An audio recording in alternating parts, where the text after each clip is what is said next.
To understand China, three facts must never be forgotten. China is history. China is land.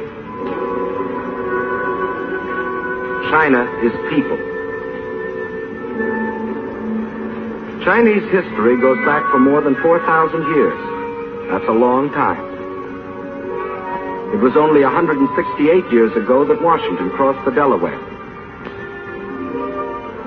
Only 452 years have passed since Columbus discovered America.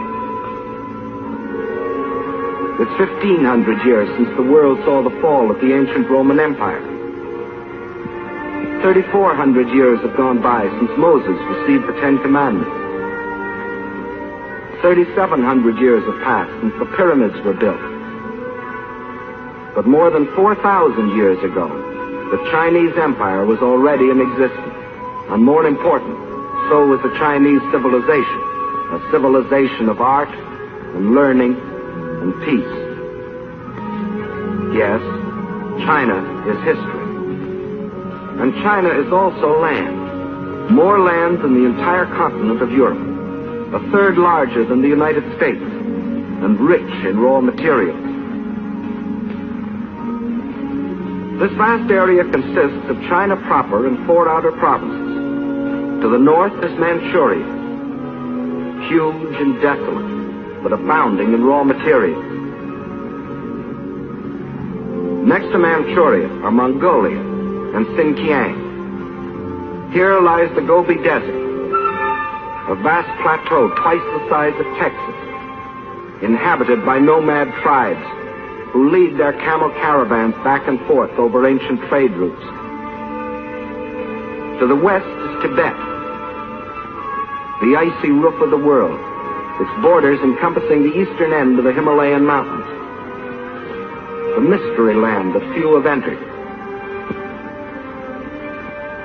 And from these vast mountains of the west rise the 3 great rivers which are China's lifeblood.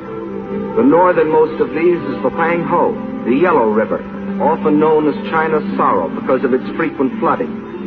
Far to the south flows the Sikiang, the Pearl River, which enters the sea past the great ports of Canton and Hong Kong. But the greatest river of all is the one that flows between, the Yangtze, winding for 3,000 miles through the heart of China, bringing fertility to the good earth, and bearing upon its broad waters half the commerce of China. Yes, China is land, next to Russia, the largest country in the world. But most important, China is people, 450 million of them.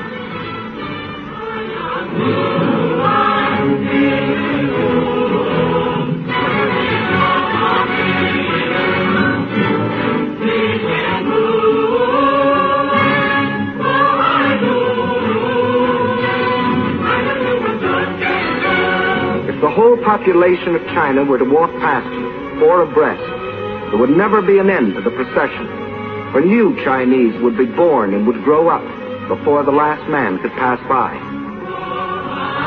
Of every 5 persons on the face of the earth, 1 is a Chinese.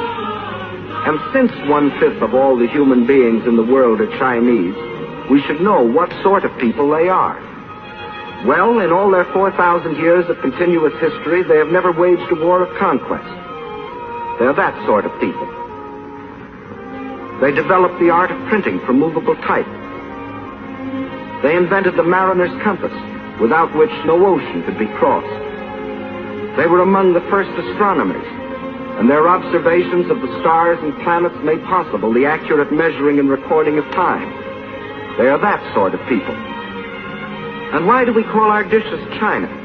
Because the Chinese invented the art of making porcelain.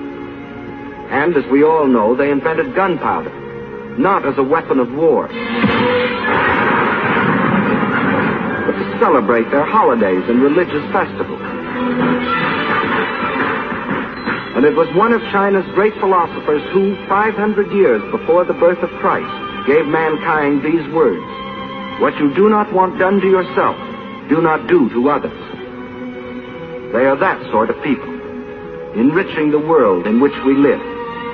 Yes, China is incredibly old, incredibly big, incredibly populous.